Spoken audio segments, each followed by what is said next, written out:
नमस्कार, knocking-news.com में आपका स्वागत है। मैं हूं गिरिजेश वशिष्ठ। पहलवान Brijbhushan Sharan Singh, wrestling federation of India के अध्यक्ष बृजभूषण शरण सिंह, मैंने आपसे कहा था कि अब वो दिन आ गए हैं जब उनको सज़ा मिल सकती है, यानी उनके बुरे दिन शुरू हो गए हैं। लेकिन मैं कहूँगा अफसोस के साथ, मेरी उम्मीदें कुछ ज़्यादा थीं। इस सिस्टम, इस सरकार को दिमाग में रख के मैं एनालाइज़ नहीं कर पाया था कि ये देश, ये सिस्टम, ये सरकार उस यौन उत्पीड़न करने के आरोपी पहलवान की जेब में बैठे हुए हैं। जो ताज़ा घटनाक्रम सामने आया है, जो ताज़ा घटनाएं सामने आई हैं, नई जानकारी सामने आई हैं, वो डराने वाली हैं, चौंकाने वाली हैं। किस तरह से लड़कियों के साथ में आज भी दुर्व्यवहार हो रहा है, और इस बात का भी शक है कि बृजभूषण शरण सिंह खुद बैठकर इंक्वायरी को कैमरे पर मॉनिटर कर रहा है, सुन रहा है। कहीं मत जाइए, चैनल को सब्सक्राइब कर लीजिए। मैं अभी हाजिर होता हूं।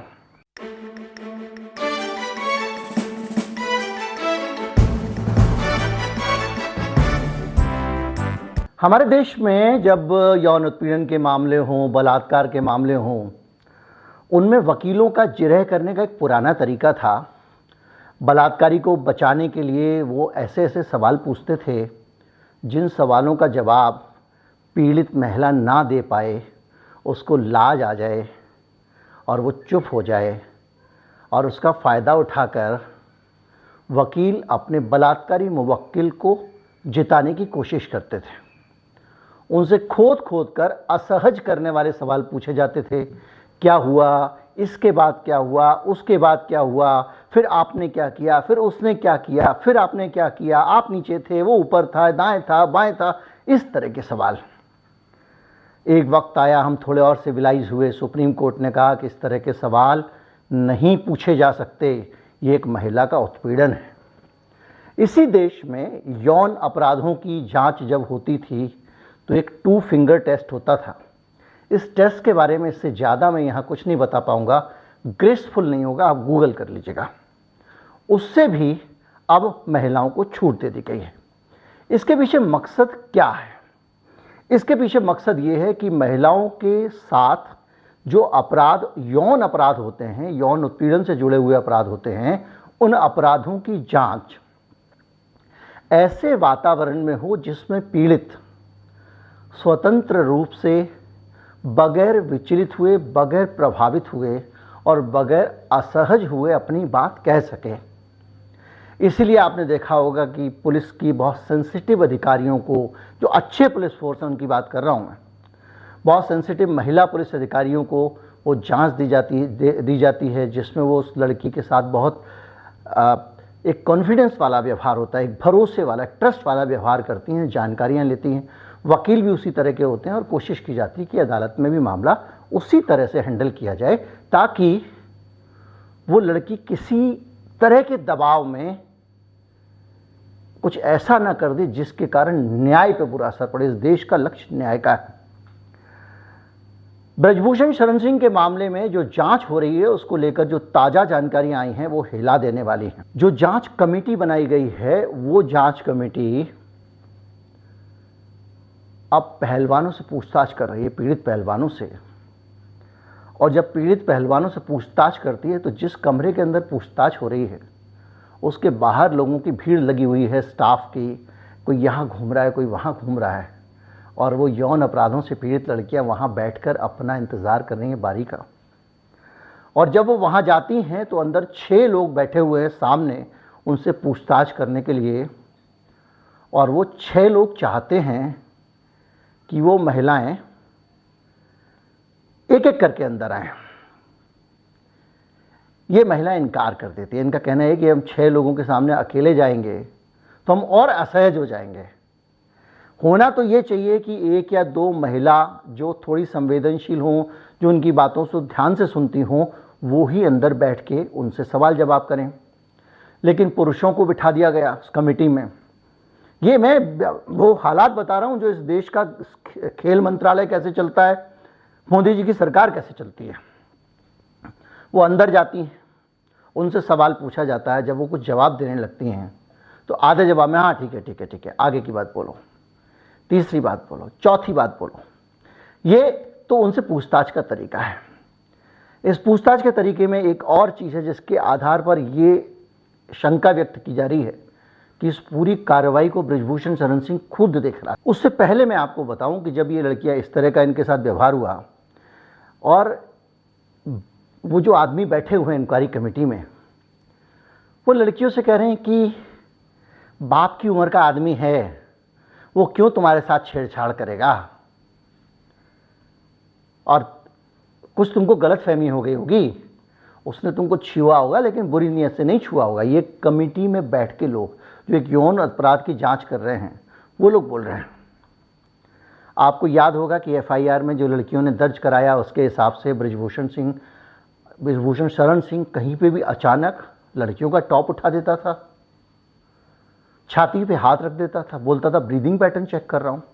यहां तक कि रेस्तरां के अंदर इस तरह के आरोप, ये सब आरोप लगे हैं, रेस्तरां के अंदर इस तरह की हरकत की गई, फील्ड में इस तरह की हरकतें की गई, ये बातें लड़कियों ने दर्ज कराई हैं। इन चीज़ों के बारे में एक नहीं 10 लड़कियों ने कहा है, अगर एक इंक्वायरी कमेटी वाला जिनको इनसी बात सुननी है, बात को समझना है, दूसरे पक्ष की बात सुननी है, बात को समझना है, वो ये बात कर रहा है।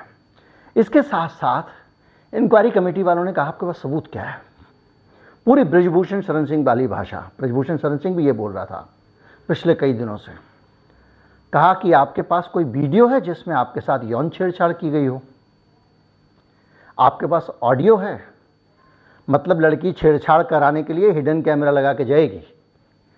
अगर किसी लड़की को इस प्रकार से कोई पीड़ित करे, जिस प्रकार से बृजभूषण शरण सिंह का डील डॉल रवैया, उसका पूरा रिकॉर्ड, टाडा में वो जेल में बंद हो चुका है, दाऊद इब्राहिम के लिए काम कर चुका है, वो आदमी किसी लड़की से अगर यौन छेड़छाड़ करे तो वो तो एक शॉक्ड स्टेट में आ जाती है, उसको सदमा लग जाता है। 4-5 दिन तो वो किसी से बात नहीं कर सकती। एक लड़की ने कहा कि मैं खाना भी नहीं खा पा रही थी, ये लिखवाया है उसने अपने बयान में पुलिस को। और उसके साथ में जांच अधिकारी कह रहे हैं कि आपके पास में है, ऑडियो है, कुछ वीडियो है, कुछ रिकॉर्डिंग है, कैसे मान लें हम। आप सोचिए ये सब चीज़ें हो रही हैं। और जो हियरिंग का कमरा था उसके बाहर इन लड़कियों का तमाशा देखने के लिए स्टाफ निकल के आ रहा है और देख रहा है। और इसीलिए इन लोगों ने, जो लड़कियां शिकायत करने वाली थी उनकी तरफ से जो पहलवान है, उन्होंने कहा है कि भैया इस जांच कमेटी से न्याय की उम्मीद हमको नहीं है। और तो और वहाँ जो कैमरा चल रहा था, जिस कैमरे के अंदर रिकॉर्ड की जा रही थी इनसे सारी की सारी बातचीत, पूछताछ, जब ये वाले सवाल पूछे जाते थे, वीडियो सबूत कहाँ है, और वो गलती से तो कैमरे को बंद करवा देते, बार बार कैमरा बंद किया जा रहा है, खोला जा रहा है। हालांकि बाद में जांच कमेटी की तरफ से बयान आ रहा कि केवल हमने कैमरा लंच टाइम में, जब हम लोग लंच टाइम चल रहा था तभी बंद किया था, पूरे टाइम खुला हुआ था। सच कोई नहीं जानता है, जो भी है। लेकिन एक केस समझिए जिसमें एक महिला समेत और एक नाबालिग बच्ची हो, जिसमें उनसे पूछताछ की जा रही हो और सेक्सुअल हरासमेंट पे पूछताछ हो रही हो, उस मामले में इतना संवेदनहीन कोई भी सिस्टम कैसे हो सकता है, और ये इंक्वायरी कमेटी उन लड़कियों की जांच कैसे कर सकती है। और ये जो बातें जितनी भी मैं बता रहा हूँ, ये बाकायदा इंडियन एक्सप्रेस ने डिटेल से छापा पूरा कन्वर्सेशन, यानी ऐसा नहीं है कि सरकार से छिपा हुआ हो।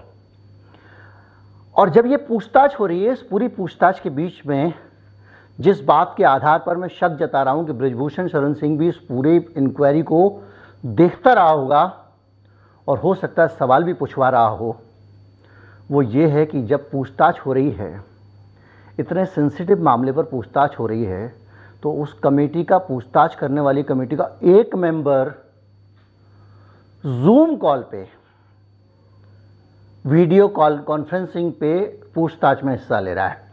यानी एक मेंबर कहीं और बैठा हुआ है, वहाँ से वो पूछताछ कर रहा है, और वहाँ पर कैमरे के सामने तो आदमी वो बैठा हुआ है, उसके आसपास कौन और कितने लोग हैं कोई नहीं जानता। अगर एक भी है तो उसको क्या अधिकार है कि उस कमेटी की प्रोसीडिंग्स को देख सके। यह भी संभव है कि बृजभूषण शरण सिंह देख रहा हो, वहां मौजूद हो। यह भी संभव है कि बृजभूषण शरण सिंह सवाल पूछवा रहा हो, और यह भी संभव है कि बृजभूषण शरण सिंह अगर उस प्रोसीडिंग को देख रहा है तो इस इंक्वायरी कमेटी में जो बाकी के मेंबर्स हैं वो निष्पक्ष होकर अगर कुछ सवाल पूछना भी चाह रहे हों तो भी ना पूछ पा रहे हों। हालत यह है कि शुरू से ही जो रवैया है दिल्ली पुलिस का, खेल मंत्री का, उसको लेकर पहलवान सवाल उठाते रहे हैं, और यहां तक आरोप लगाया कि जो खेल मंत्री अनुराग ठाकुर हैं उनको पहलवानों ने जो जो बातें बताई थी वो शब्दशः बृजभूषण शरण सिंह के पास पहुंचा दी गई, और खेल मंत्री इन लोगों का फोन तक उठाना बंद कर चुके थे।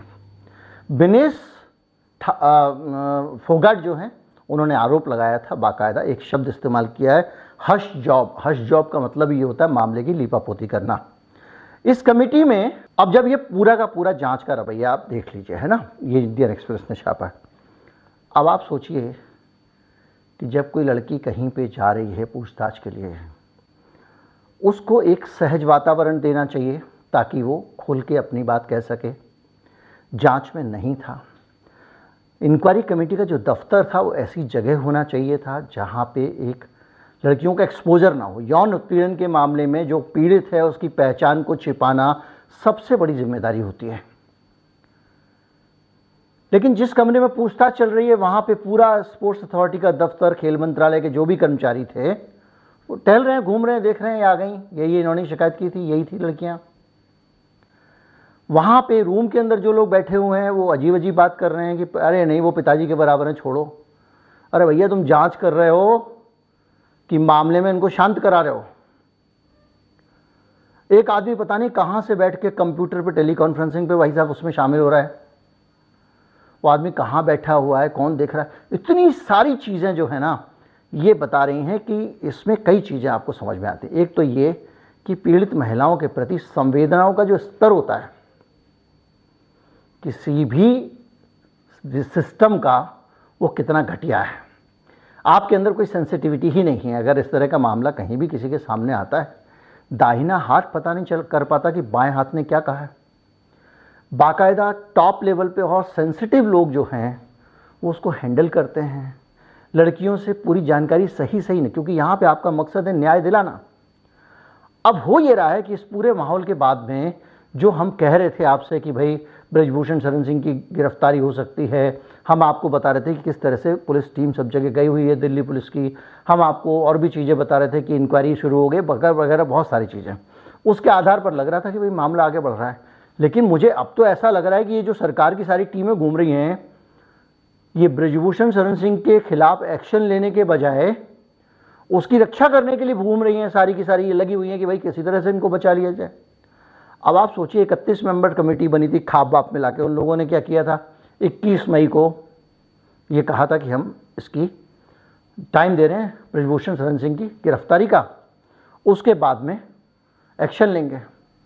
5 दिन बचे हुए हैं और 5 दिन पहले इंक्वायरी की हालत ये है। अब ऐसे में मामला सिर्फ इतना बचता है, सुप्रीम कोर्ट अपने लेवल पे एफआईआर नहीं हो रही थी, उसने एफआईआर दर्ज करा दी, कहा हाई कोर्ट जाइए आप। हाई कोर्ट में कोई बहुत रैपिड सुनवाई हो रही हो, कुछ जल्दी जल्दी सुनवाई हो रही हो, ऐसा भी कुछ दिखाई नहीं दे रहा है। तो ऐसे में अब ये सड़कों पे घमासान और पक्का हो गया है, क्योंकि जो गांव के पंचायतों के लोग पश्चिमी उत्तर प्रदेश से दूसरी जगहों से आ रहे हैं, पंजाब से किसान आए हुए हैं, हरियाणा से आए हुए हैं। अब अगर न्याय की स्थिति होगी तो लड़कियां बोल देंगी भाई मैं तो नहीं जा सकती वहाँ पे कौन, कैसे जाऊँ मैं, बताइए ना। किसी भी लड़की को अगर इंक्वायरी के लिए बुलाओगे तो कैसे बुलाओगे। और वहाँ पे जो सवाल मैंने शुरू में आपको बताया था कि लड़कियों के साथ में जो पहले बलात्कार पीड़ित लड़कियां होती थीं उनको चुप कराने के लिए वकील असहज करने वाले सवाल पूछते थे। इन लड़कियों ने शिकायत की है कि इंक्वायरी कमेटी में जो लोग बैठे हुए थे वहाँ पे बोर्ड में अंदर, वो लोग ऐसे ही सवाल पूछ रहे थे, बताओ कैसे हुआ, ये हुआ। अच्छा, जैसे ही वो पूरा लड़की थोड़ा बहुत बताने की कोशिश करती कि भाई ऐसा हुआ, ये हो रहा था, वो हो रहा था, अच्छा आगे बढ़ो, हो गया, इस तरह से हो रहा था। अब आप समझ गए होंगे कि इस देश में न्याय पाना कितना मुश्किल है। कितना असंभव है। कोई और टिप्पणी करूं, उसमें कोई और बात करूं, राजनीतिक बात करूं, उसका कोई मतलब नहीं है। ये अपने आप में एक कहानी है कि भैया आपके साथ जो भी गलत हो रहा है, अगर आपने उसके खिलाफ आवाज़ उठाई तो आप झेल जाओगे। और ये आप समय समय पे, छोटे से मामला हो बड़ा मामला हो, महसूस करते हैं। बिल्किस बानो के केस में पुलिस ने जिस औरत के साथ में इतनी बड़ी भीड़ ने बलात्कार किया हो, बच्ची को मार दिया गया हो, उस औरत की एफआईआर ही नहीं दर्ज की थी। बोल दिया था झूठ बोल रही है, बार बार बयान बदल रही है, इसलिए एफआईआर दर्ज नहीं की जाएगी। कोर्ट के ऑर्डर से एफआईआर दर्ज हुई थी। उसको कितना संघर्ष करना पड़ा था, उसके बावजूद मंच पे बैठकर सम्मानित हो रहे हैं उसके अपराधी। समय से पहले जेल से छोड़ दिया गया। ये एक इस देश का हाल है। वाकई ये एक अपने आप में सोचने की बात है कि न्याय पाना बेहद मुश्किल हो गया है। और पहलवानों के मामले में ये सुन के तो मुझे तो बहुत बुरा लग रहा है, बस मैं आपसे एक्सप्रेस नहीं कर पा रहा हूँ। उम्मीद करता हूँ वीडियो आपको अच्छा लगा होगा। अच्छा लगा हो तो ज़्यादा से ज़्यादा लोगों तक पहुँचाएं, चैनल को सब्सक्राइब कर लें। नमस्कार, जय हिंद।